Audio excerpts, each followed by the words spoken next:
Jai Radha Madhava Kunja Bihare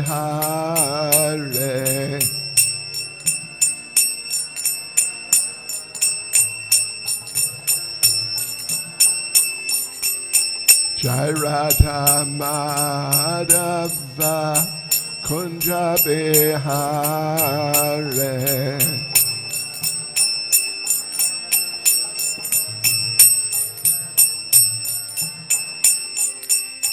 Gopi Jana Pallava Giri Bharadhare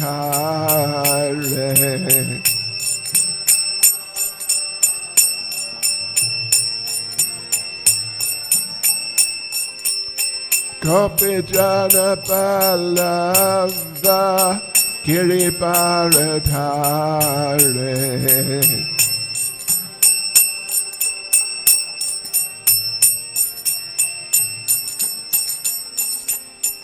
Yashodanandana Raja Janaranjana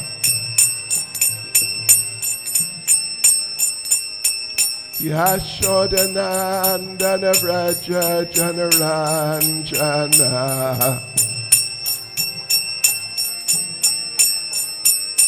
Yamuna Tira Vanachare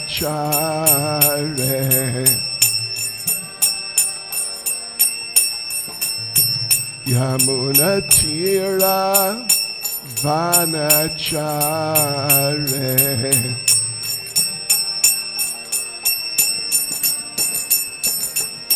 Jai Radha Madhava Kunja Bihare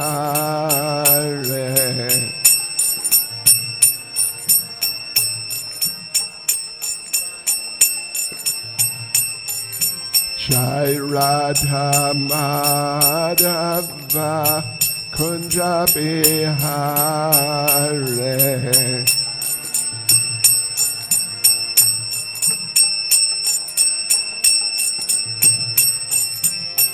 Gopi Jana Pallava Giri Bharadhare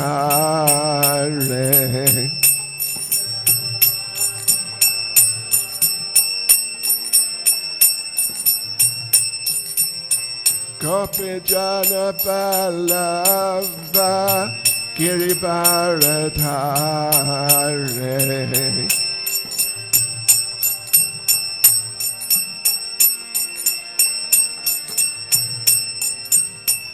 Yashodanandana Vraja Janaranjana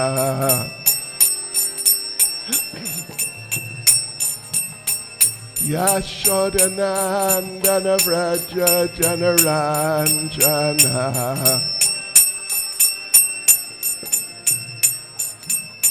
Yamuna Tira Vanachare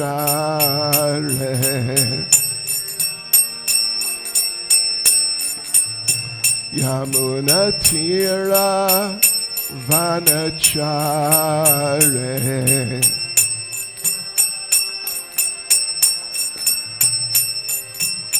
Jai Radha Madhava Kunja Bihare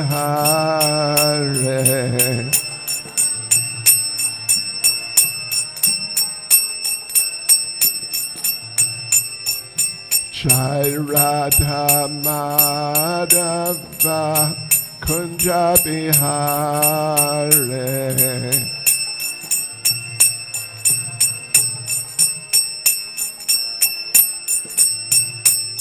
Jai Prabhupada Jai Prabhupada Prabhupada Jai Prabhupada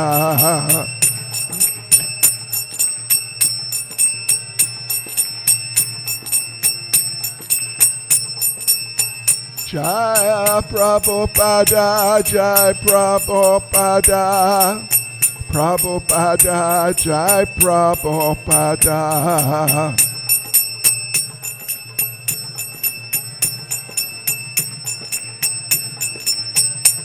Jai Jai Prabhupada Prabhupada Prabhupada, Prabhupada.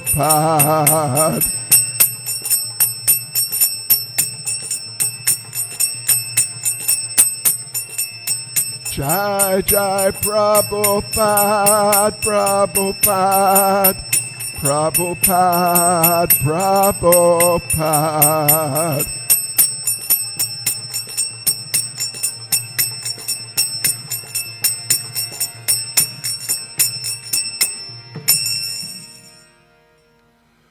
Jai Vishnupada, Paramahansa, Paramahansa, Srimad, His Divine Grace, A.C. Bhaktivedanta Swami Srila Prabhupada Ki, ISKCON's founder Acharya Srila Prabhupada Ki, Grantaraj Srimad Bhagavatam Ki, Shri Shri Radha Radhanath Ki, Shri Giri Govardhan Ki, Shri Caitanya Mahaprabhu Ki, Sankirtan Yagya Ki, Go Premanande, all glories to the assembled devotees, all glories to the assembled devotees, all glories to the assembled devotees, all glories to Sri Guru and Sri Gauranga, all glories to Srila Prabhupada.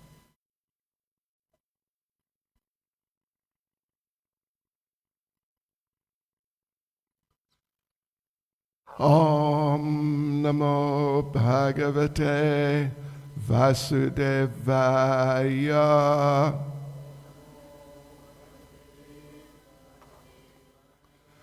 Om Namo Bhagavate Vasudevaya.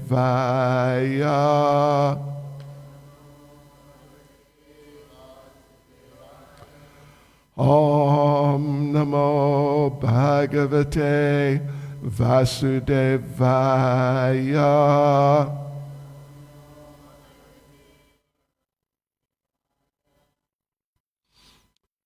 Reading from Srimad Bhagavatam, Canto 4, Chapter 21, Instructions by Maharaj Prithu. And today we are reading verse 43, I assume. Is that correct? That is correct. Okay.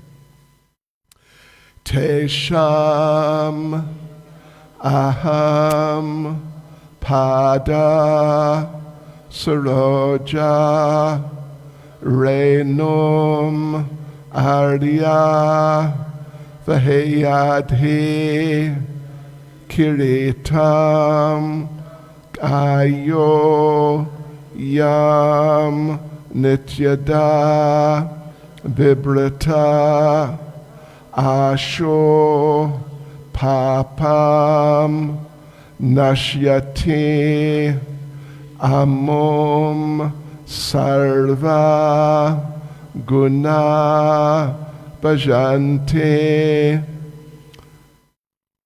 teshamaham pada sarojarenom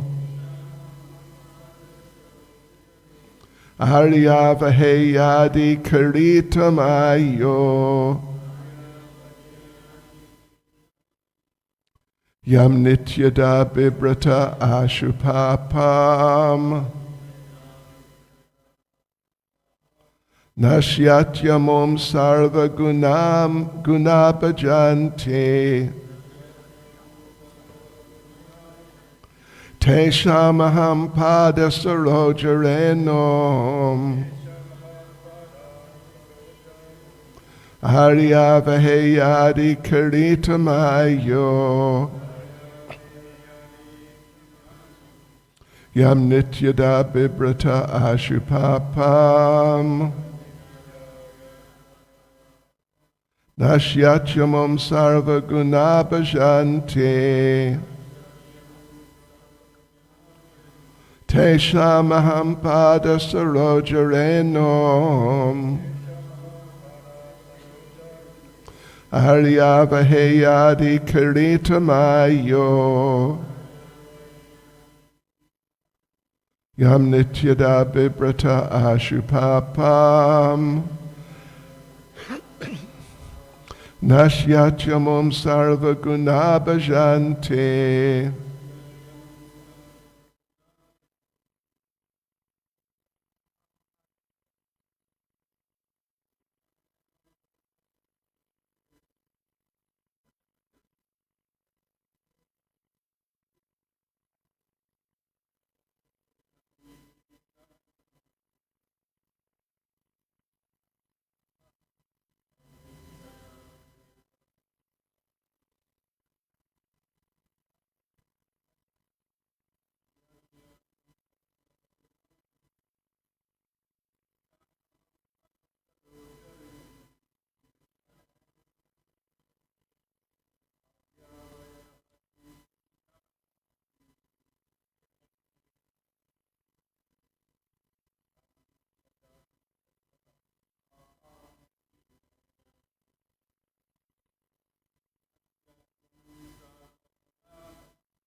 Mataji's.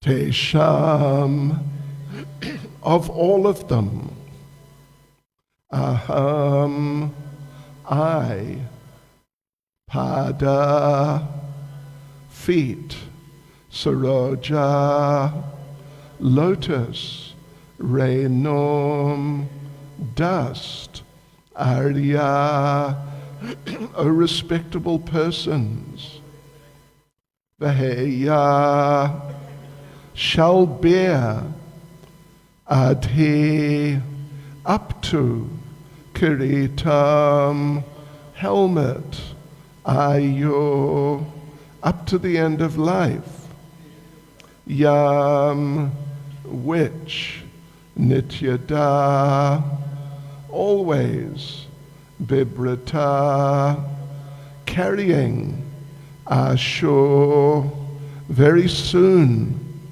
papam, sinful activities, nashyati, are vanquished, amum, all those, sarvaguna, fully qualified, bhajanti, worship. Translation. O respectable personalities present here, I beg the blessings of all of you that I may perpetually carry on my crown, the dust of the lotus feet of such Brahmins and Vaishnavas until the end of my life. He who can carry such dust on his head is very soon relieved of all the reactions which arise from sinful life, and eventually he develops all good and desirable qualities.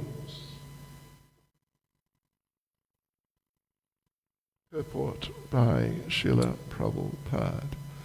It is said that one who has unflinching faith in the Supreme Personality of Godhead, which means unflinching faith in the Vaishnav, or the pure devotee of the Supreme Lord, develops all the good qualities of the demigods. Yes, yasti bhaktir bhagavatya kinchana, savargunais tatra samasate sura. That's from Srimad Bhagavatam, 5th Canto, Chapter 18, verse 12. Prahlad Maharaj also said, Naishammatis tavad urukramangrim, which is from Bhagavatam 7.532.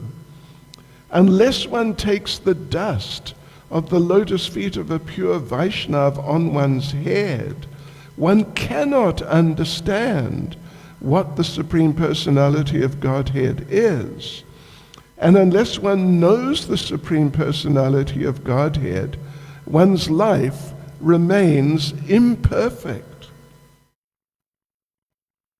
A great soul who is fully surrendered to the Supreme Lord after understanding Him fully and after repeatedly undergoing austerities and penances for many, many lives is very rare. The crown of a king is simply a big load if the king or head of the state does not actually bear the dust of the lotus feet of Brahmins and Vaishnavas. In other words, if a liberal king like Prithu Maharaj does not follow the instructions of Brahmins and Vaishnavas, or does not follow the Brahminical culture, he is simply a burden on the state, for he cannot benefit the citizens. Maharaj Prithu is the perfect example of an ideal chief executive. Teshamaham pada saroja renum aryavahe yadi karitamayu yam nityada bibrata ashupapam Nashyatyamom sarvaguna bhajanti. O respectable personalities present here, I beg the blessings of all of you that I may perpetually carry on my crown the dust of the lotus feet of such Brahmins and Vaishnavas until the end of my life. He who can carry such dust on his head is very soon relieved of all the reactions which arise from sinful life, and eventually he develops all good and desirable qualities.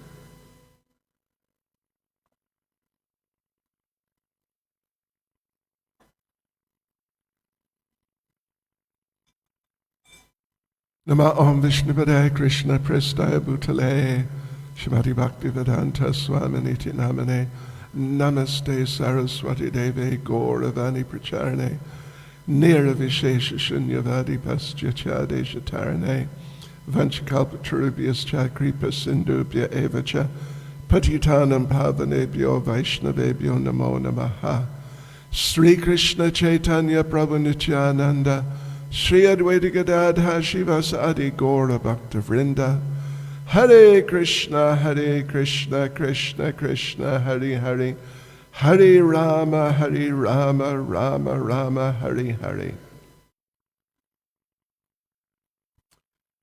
Yes. So what a wonderful verse. It's just a very amazing verse, really. Really amazing. Yes, that King Prithu,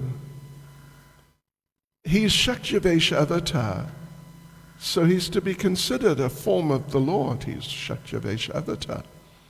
But at the same time, he's also a jiva soul.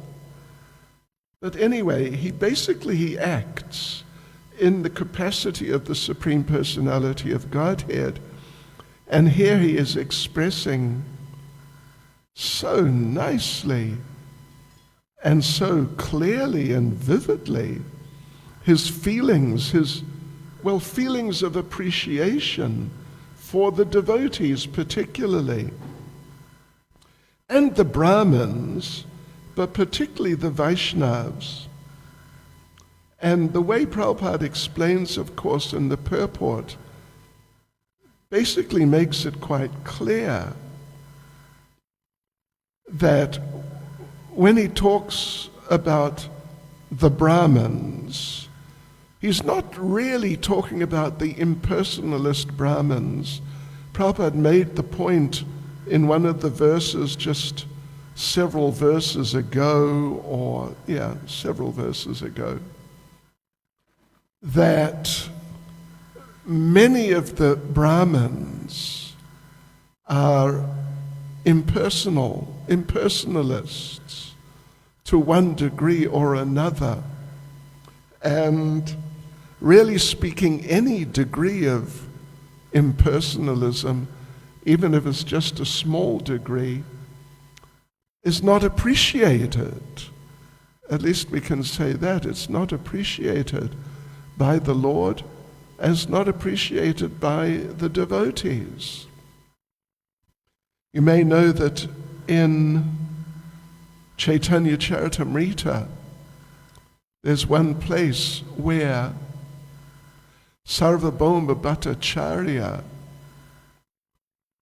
he speaks one verse from Srimad Bhagavatam to Lord Caitanya. And that verse from Srimad Bhagavatam, as it appears in the Srimad Bhagavatam, ends with the words Mukti Pade. Mukti Pade, which means basically that the lotus feet of the Lord are a place of liberation. Yes, freedom from the entanglements of material existence. But Sarvabhauma Bhattacharya, who had fairly recently been transformed into a devotee, and just very, very serious devotee by Lord Caitanya, Shri Radha Radhanath Shri Giri Govardhan Shri Chaitanya Mahaprabhu Ki Jai. So Sarvabhauma Bhattacharya, having recently been transformed by Lord Chaitanya into a real Vaishnav from before, at least the way it's presented there, before he was not a real Vaishnav. He was a Brahmin, he was certainly a Brahmin, but he was more on the impersonal side, more on just the very scholarly side, highly knowledgeable. But now he's been transformed. His heart, his character has really been transformed into that of a pure devotee. So he recites this verse in the presence of Lord Caitanya, but instead of right at the end saying Mukti Pade,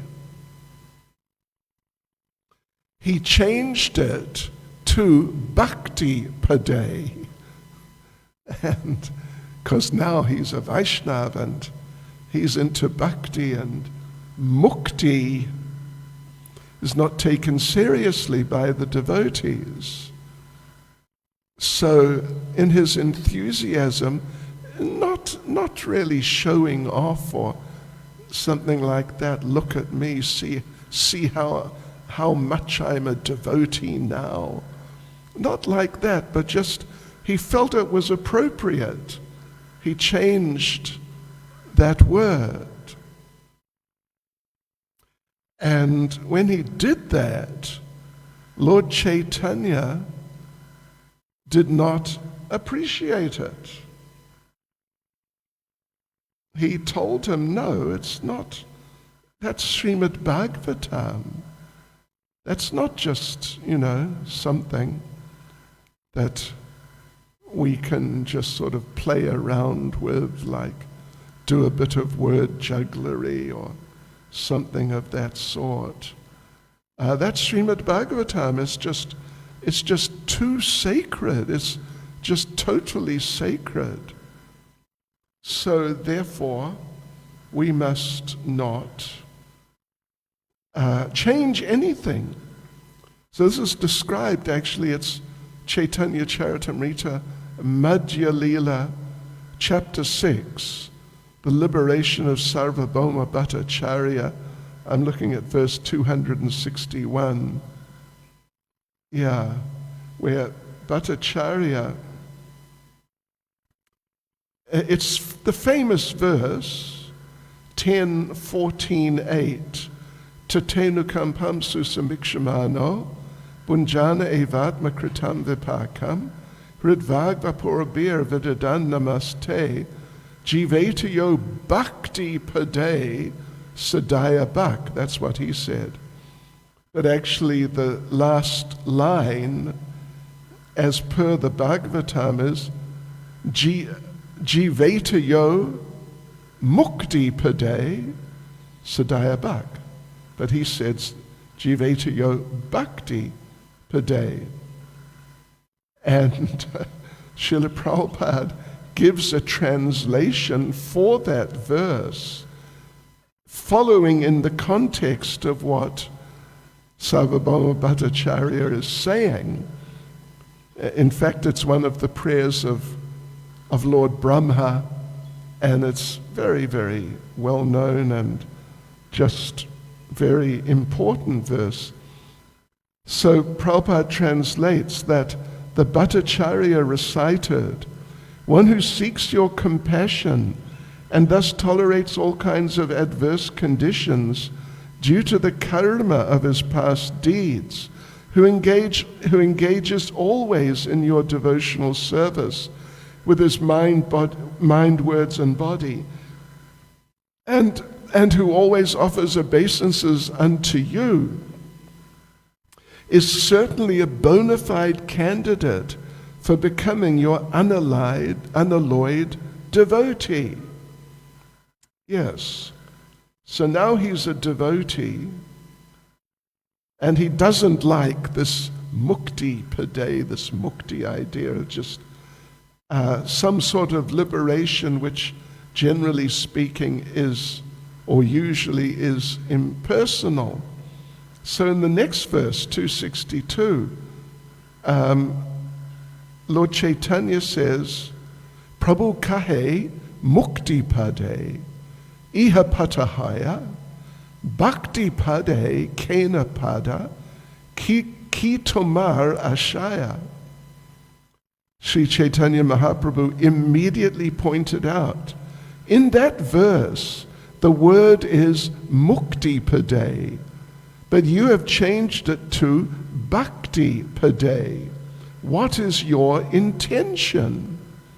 Well, we assume Lord Chaitanya understands his intention. And Bhattacharya, though, he goes on to explain his intention. The next verse he says, the awakening of pure love of Godhead, which is the result of devotional service, far surpasses liberation from material bondage. For those averse to devotional service, merging into the Brahman effulgence is a kind of punishment. Yes, so devotees do not appreciate this idea of just liberation, salvation. Let me just get free from difficulty. in one sense, difficulty of material life, but just in a broad sense, any difficulty. So like this, Lord Caitanya corrected him, and Lord Caitanya makes the point in the process of explaining all of this that devotional service is the supreme liberation. Pure devotional service is by far the supreme liberation. And even sometimes the devotees, if there's an opportunity to serve the Lord in some special type of way, like very nice way, or a way which the Lord may desire, then the devotee may accept salokya mukti, sarupya mukti, samipya sarshti, these types of muktis, they're called muktis. Salokya mukti, sarupya mukti, samipya mukti, sarshti mukti, but never sayujya mukti. So salokya mukti means the liberation of being placed on the same planet as the Lord. Sarupya means the type of liberation where you get a form which is very much like the Lord's, and the others are, you may get opulence like the Lord's, and so on like that. Yes, so therefore it's not a fact that ultimately the term mukti just is sort of forbidden for the devotees or rejected by the devotees. The term mukti may be accepted, and even ultimately pure devotional service means or gives the highest type of liberation, although the devotee engaged in it just overlooks that and is just completely absorbed in the activity of serving the Supreme Personality of Godhead. So like this, Lord Caitanya corrected Sarvabhauma Bhattacharya. Yeah, because as a sort of classic Brahmin or someone like that, very staunch Brahmin, very knowledgeable and very much engaged in the different duties of Brahmins and like that, Sarvabhauma Bhattacharya had been on the impersonal side. Yes, he had been on the impersonal side. And even he tried to give Lord Caitanya a whole lot of explanations of the verse. What's the verse?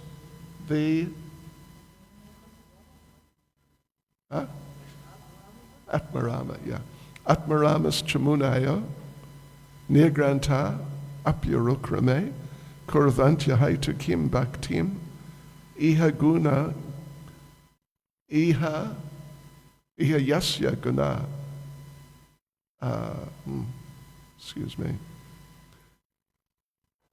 Anyway, so he tries to explain it in ways which are not really specifically Vaishnav, Atmarama, iha guna, iha yasya guna hari. The verse is actually saying that someone who's engaged in devotional service, or someone, people who are Atmarama, they're situated in some type of spiritual realization, but some sort of impersonal spiritual liberation, they can become attracted to the Supreme Personality of Godhead, even though generally speaking, they cannot be attracted by anything material, any material activities, material enjoyment, material association. But such a person can be attracted to the Supreme Personality of Godhead because iha yasya guna hari. He has transcendental qualities. And so a person who's not sort of attractable cannot be attracted by even the highest heavenly type of material attractions of beauty and opulence and all these things. Such a person who cannot even be touched by those things can become attracted to the Lord because he has qualities which are spiritual. Yes. So, but Sarvabhauma Bhattacharya was not really explaining in those terms. So then Lord Caitanya took over and he explained that Atmarama verse in 64 ways, all directly connected to the transcendental nature of the Supreme Personality of Godhead. So the thing is that in this verse that we just mentioned, 10:14:8, that the devotee is then mukti pade sadaya bhak, is situated in the state of liberation by being situated at the lotus feet of the Lord. It is certainly not inappropriate to take that term mukti to mean not just inappropriate, but it's actually the right thing to do, to take it as referring to the ultimate liberated state of the pure devotee. Yes. So Lord Caitanya, even though Sarvabhauma Bhattacharya is just inspired by devotional service, therefore he does like that, speaks like that, but Lord Caitanya does not appreciate it. Yeah. So Brahmins, really the idea is that when Brahmins who are not devotees of the Lord, Brahmins who really are impersonal, those types of Brahmins will not be so much appreciated, or may not be appreciated at all by the Supreme Personality of Godhead or his devotees. But when a Brahmin is a devotee, because it's nice, if a Brahmin becomes a devotee and in very Brahminical ways is fully dedicated to the Supreme Personality of Godhead, that's wonderful. That is really wonderful. Very knowledgeable about the Lord and keeping very clean standards and nice standards of personal conduct in terms of being a devotee. Such a Brahmin Vaishnav, is not just not rejected, but is greatly appreciated. Yes. So like Lord Caitanya said to Sanatana Goswami, when Sanatana Goswami, it's in, the first chapter or one of the first chapters, one of the early chapters of Antya Lila, Sanatana Goswami had walked around to Lord Chaitanya's place to visit him along the beach, and it was midsummer, and the sand, well, the weather was very hot, and the sand was extremely hot, and his feet became blistered. So Lord Chaitanya asked Sanatana Goswami, why did you do that? That's a long way, and look what happened to your feet. Why didn't you just walk down the road? Because it's just sort of directly down the road, much shorter. So why didn't you do that? And Sanatana Goswami explained that I have all these bad sores on my body which ooze. And at the entranceway to the temple, there's so many of these servants of the deities coming and going and coming and going, and they don't usually look where they're going. And they may just bump into me and get some of these discharges on their bodies, and they may not notice it. And then they may go in to worship the deity with this, in this sort of unacceptable condition. And that's an offense to the deity. And it would be my offense. So I didn't want to commit an offense. So I came around the other way, even though it was very uncomfortable and very difficult. So Lord Chaitanya told him, Lord Chaitanya really appreciated that you have maintained high standards of personal conduct. Rather than thinking of what's going to be easy for you, you thought of how to do something in a way that you wouldn't offend anyone. So that type of approach to living according to proper etiquette, Lord Chaitanya said, that is the ornament of a devotee. And these are Brahminical types of qualities. And they're Vaishnava types of qualities. Yes, so when the Lord in this verse and various other verses has mentioned Brahmins and Vaishnavas, it's more the Vaishnava Brahmins. It's more the Vaishnava Brahmins, and particularly not so much the impersonalist Brahmins. So those great souls, those great transcendental personalities, Maharaj Prithu, even though he's a form of the Supreme Lord, he wants to be blessed by the assembly of citizens.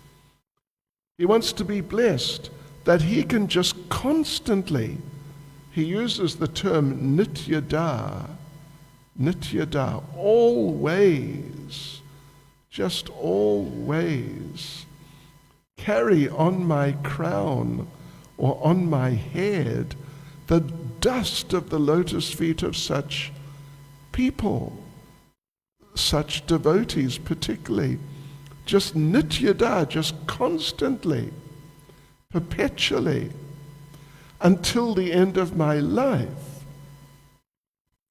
Because any person, well, maybe not because, but just it's a fact that anyone who does carry such dust on his head, even if that person is coming from a not good background, or even a sinful type of background, where, quite a bit of bad karma is, yes, and it's a very problematic situation.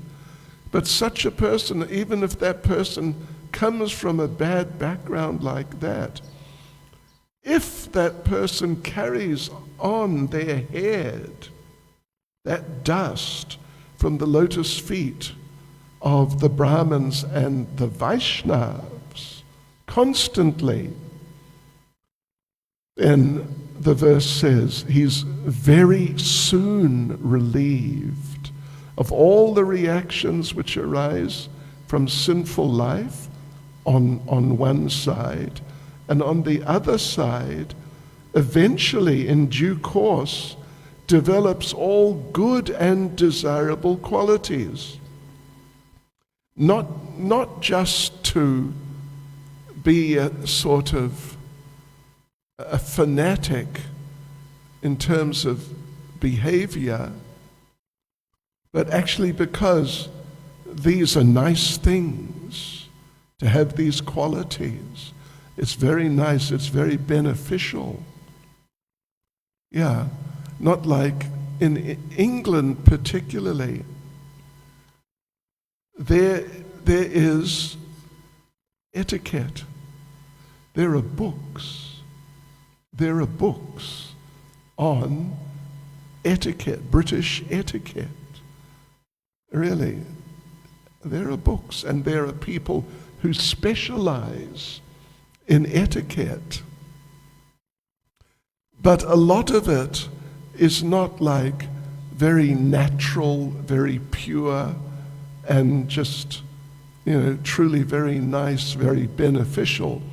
It's just sort of maintaining socially acceptable standards. Like probably when Queen Victoria went to England, she went to India. When she went to India, they had a state banquet for her, and at the end everyone was given a little finger bowl of sort of like water with lemon juice, which will cut fat.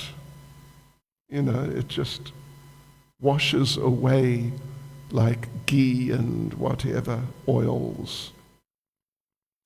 So everyone was given one of those because it's a sort of social standard. I mean, it's also fairly useful. Of course, it's better to just go to a tap, wash your hands, and with some soap or something will be more effective. But anyway, they do that. A finger bowl. So poor old Queen Victoria, she didn't know about these things. So she thought, oh, it's another drink. So she picked it up and drank it. And the others who were sitting close to her, they're the top brass, and some of them were Indian people, and some British people were there also. When she did that, then they also did it. Not because they didn't know, but because they didn't want to sort of offend her or make her feel embarrassed, which would have happened if they had, if someone said, well, actually, you don't drink it. Yeah. So even that etiquette of using the finger bowl, it's nice, but it's not likely to really clean your fingers and everything after you've had a royal feast. Yeah. So in England, they've got different standards, and they're different books. And in the different books, occasionally there's conflicting standards. Yeah. But now here, Maharaj Prithu is saying that anyone who carries on their heads the dust of the lotus feet, particularly of the pure devotees, that they get free from all their karma, and they just, in a very natural way, they develop all these very beautiful qualities, very, very much like a gentle person, and just completely inoffensive, and always being nice. Yeah, but very naturally, because the heart has become cleansed. Prabhupada quotes parts of these two verses. Yeah. Sarvairgunais tatra samasate sura. That a devotee, yes, yasti bhaktir bhagavachi kinchana, one who is a dedicated devotee of the Lord, sarvairgunais tatra samasate sura, develops sarvaya gunais samasate sura, all the good qualities of the suras, the demigods. Yes, in a very natural way, without having to be trained. Yes. So, devotees, Hare Krishna, just see how wonderful Maharaj Prithu is, and how much he appreciates the devotees. He worships the devotees. Even though he is all worshipable, he worships the devotees and he appreciates them in not just theoretical or formal ways, but from his heart he appreciates them. Hare Krishna. Any comments or questions? I think that's such a wonderful way to appreciate the other devotees, and it's easy because so many devotees have such good qualities. You won't find that everywhere. But even if someone's distributing books, they can say, oh, I like your outfit. It's something that, some good quality you can appreciate, even if it's just something small, but it seems much better than for us to think that we're so great. That's such a good example. I better save the rest for tomorrow. Okay. Jai Sachinandam Prabhu. Hare Krishna, Maharaj. Thank you so much for that. I was thinking of Baladev Vidya Bhushan. Prabhupada pays in the Bhagavad Gita, right at the beginning, he pays tribute to Right. Baladev Vidya Bhushan, Right. for so nicely presenting the Vedanta philosophy. Yeah. Very nice. Appreciating. And Prabhupada's he based his Bhagavad Gita purports on Vishwanath Chakravarti Thakur and Baladev Vijayabhushan, but more often than not, Baladev Vijayabhushan actually. Yeah. There's a nice story. I mean, it's vague in my mind, but maybe you can tell us that how it came about. How he? Baladev prayed to the deity Govinda. He had 10 days to present the... Yeah, carry on. No, you do it. No, you do it.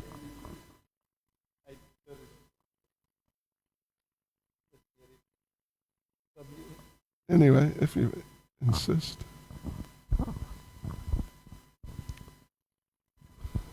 Well, yeah, I mean, it's a long story if we get into it, actually, but he had to produce a commentary, a translation and commentary, Gaudiya Vaishnav commentary on Vedanta Sutra. And he was given 10 days to do it, and the Vedanta Sutra is not a small book. So no ordinary person, even great scholar, could do that at all.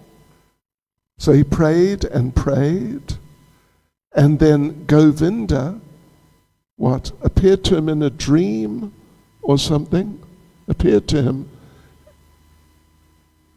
and did what? Did he write it? No, he just recited it. Something like that. Supreme Personality. So therefore it's called Govinda Bhashya, that which was spoken by Govinda. Yeah. Yeah, that was that which was spoken by Govinda. Hare Krishna.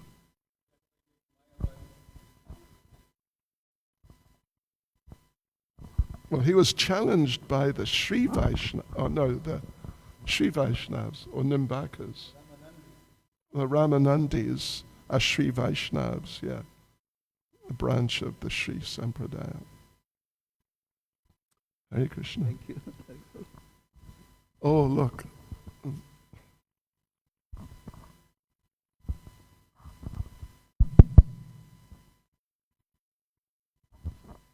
Hare Krishna Maharaj, thank you.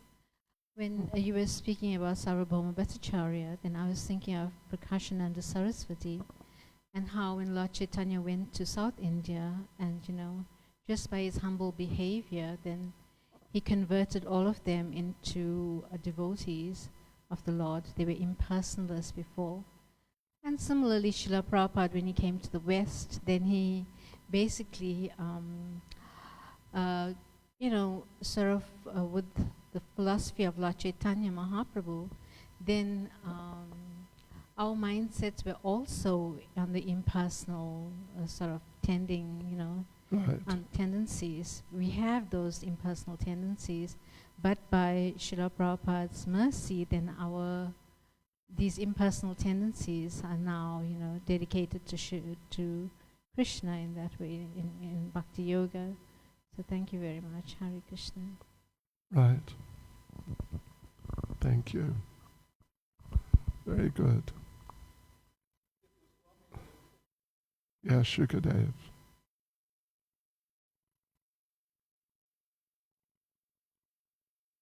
Yeah, when Sukadev Goswami also, when he appeared, he was already a grown-up, 16-year-old, and it says that he just left home, wandering in the forest and Right. naked, completely naked, and his Right. father was running after him, Vyasadeva, and then I think he spoke Srimad Bhagavatam. Then he was attracted to. He's also described as a Atmarama, isn't he? Yeah. Yeah, he was all impersonal. I mean, yeah, he was impersonal, somewhat impersonal. And he wouldn't come out of his mother's womb unless finally said, okay, look, I'll come out, but only if Krishna comes and assures me that I will not fall down into material existence. So Krishna came and assured him, and then Shukadev ran, hit the road, and Vyasadeva, his father, sent disciples out with some verses from the Bhagavatam and said, please just walk around, just move around, keep reciting these verses, and after a while you'll probably see one sort of very extraordinary young fellow will start following you. And sure enough, it happened. Shukadev just started following them because he was attracted. Even though he's Atmarama, he was already self-satisfied. But he followed and he came back. They brought him back to Vyasadeva, and then Vyasadeva trained him in Srimad Bhagavatam. Hare Krishna. Srila Prabhupada ki jai.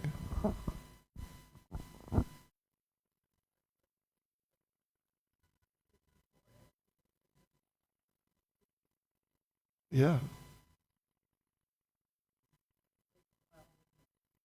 Take a while.